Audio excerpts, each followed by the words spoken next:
એમ પરણાવે છે. યાદ રાખજો, તમે કોઈ જાનમાં નહીં જાઓ ને તો જેનો છોકરો પરણવાનો છે ને એ પરણી જ જાહે. પ્રસંગ આવ્યો છે તો હું કહી દઉં તમને. ગોર બાપાએ બરાબર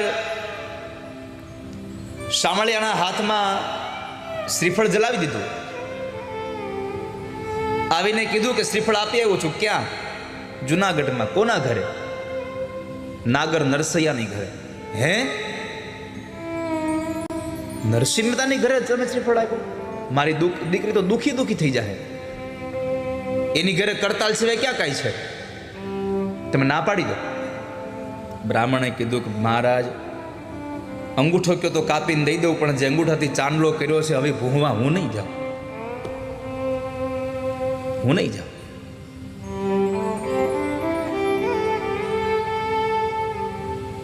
દીકરીના બાપે કીધું એક ચિઠ્ઠી તો મારી દઈ આવો. આ ચિઠ્ઠી દઈ આવો, લાવો. વેવાઈએ ચિઠ્ઠી લખી દીધી. ચિઠ્ઠીમાં લખ્યું હતું કે વેવાઈને માલુમ થાય કે જાન લઈને આવો ત્યારે પૂરા 1000 માણસની જાન લાવજો. હાથી ને ઘોડા લઈને આવજો. અને જો આવી રીતની જાન લઈને આવવાની તમારી તૈયારી ન હોય તો જાન લઈને આવતા જ નહીં. કાગળિયો વાળ્યો, ઉપર લખ્યું જે જગ્યાએ એડ્રેસ લખવાનું હતું ત્યાં જય શ્રી કૃષ્ણ. ભૂદેવે આવીને નરસિંહ મહેતાને કીધું કે તમારા વેવાએ કાગળ આપ્યો છે, લ્યો. કાગળ આમ જોયો, ઉપર લખ્યું હતું જય શ્રી કૃષ્ણ. એ કે આમાં એડ્રેસ આપણું ક્યાં છે? આ તો ઓલાનું છે, દઈ દો એને, આ લ્યો. શામળિયાના લગ્ન આવ્યા. 8 દાડા બાકી હતા અને માણેક મહેતે કીધું, સાંભળ્યું મહેતાજી, હવે આ કરતાલ મૂકો ને. કેમ? અરે આપણા શામળિયાના લગ્ન આવ્યા, કેદી છે? 1 અઠવાડિયું બાકી રહ્યું છે.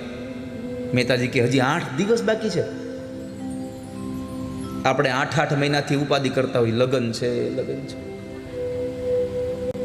નરસિંહ મહેતા કીધું 8 દાડા બાકી, તો એટલી બધી ઉતાળ શું કરો છો?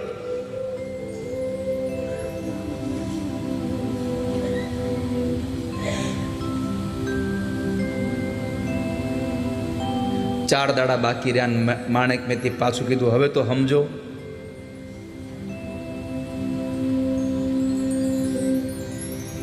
હવે 4 જ દાડા બાકી રહ્યા છે. તે મહેતાજી કે કામ કરો મહેતી. શું? એક ઘીનો દીવો આપો ને. મહેતી કે આ દીવો કરીને કરશે હું, મારે શું કરવું? પણ હવે પતિએ માગ્યો એટલે આપવો પડ્યો. દીવો આપ્યો. નરસિંહ મહેતાએ ભગવાનનું ભજન કર્યું. ભગવાનની કૃપાથી લઈ ગયા એને સીધા વૈકુંઠમાં. ભગવાને પૂછ્યું, નરસૈયા અત્યારે શું છે બધું? તો કે તમારા શામળિયાના લગ્ન આવ્યા એટલે તમને કહેવા આવ્યો છું.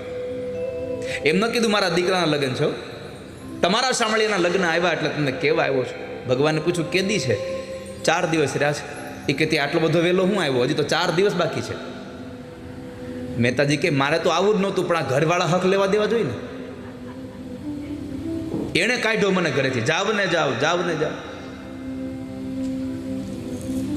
પ્રણામ કરી નરસિંહ મહેતા પોતાના ભજનમાં. આ બાજુ લગ્નના 2-3 દાડા બાકી રહ્યા. ભગવાને ઉદ્ધવને મોકલ્યા, અર્જુનને મોકલ્યો, જાઓ જુનાગઢમાં રંગ કરી આવો.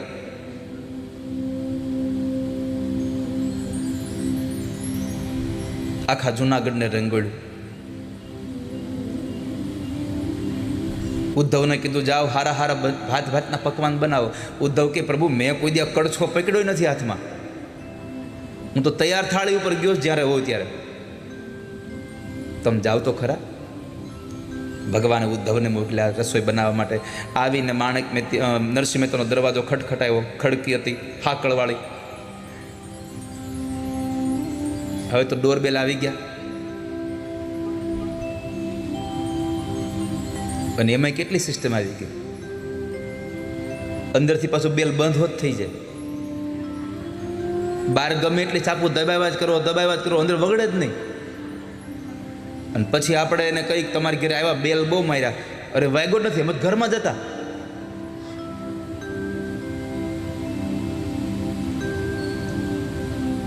આ તો લોખંડની હાકળ ખડખડાવી. મહેતાજી ભગવાનના ભજનમાં હતા એટલે મહેતીએ દરવાજો ખોલ્યો. માથે ગમચો વાળેલો, આમ બાંધેલો, ઓલું લાલ કલરનું. એને હું ભૂલી ગયો શું કહેવાયેલું, લાલ આપણું ઓલું હે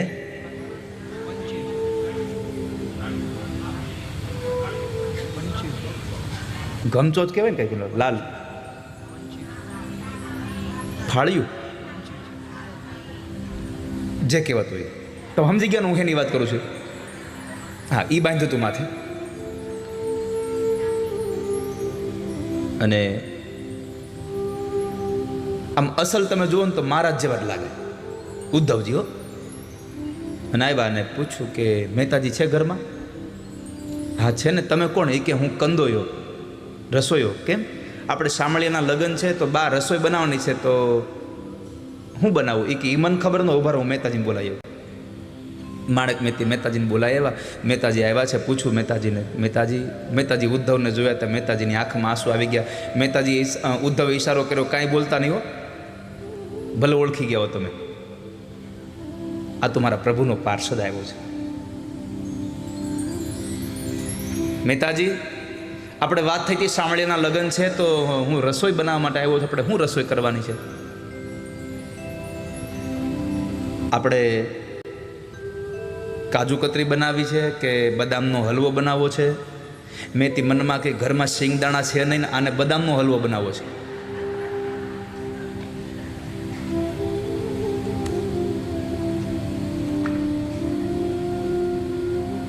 એટલે મહેતાજી કીધું કે તમારે જે બનાવો તો બનાવો, કાંઈ વાંધો નહીં, આપણે પૈસા ક્યાં દેવાના જ છે. તમને જે સારું લાગે ભાતના પકવાન બને નાખો.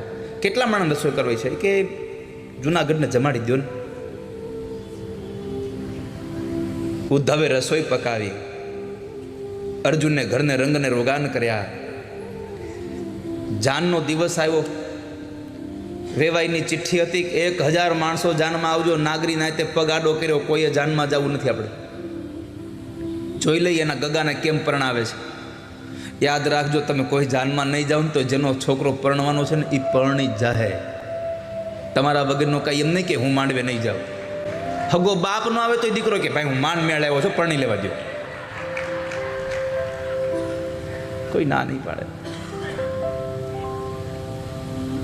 ઘોડું છે ને પછાડશે, એ કે કાંઈ વાંધો નહીં, ઊભા થઈ જાવ, પણ જવા દો ઘોડામાંથી.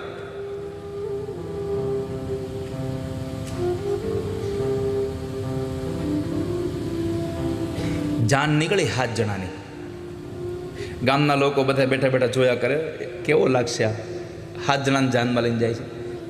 વેવાઈના ગામ પાસે પહોંચવા આવ્યા ને ત્યાં લક્ષ્મીજી કીધું પ્રભુ કંઈક કરો. હેનું? એ કે આમ જુઓ, જાન જુઓ. ચિઠ્ઠીમાં વાંચ્યું હતું ને 1000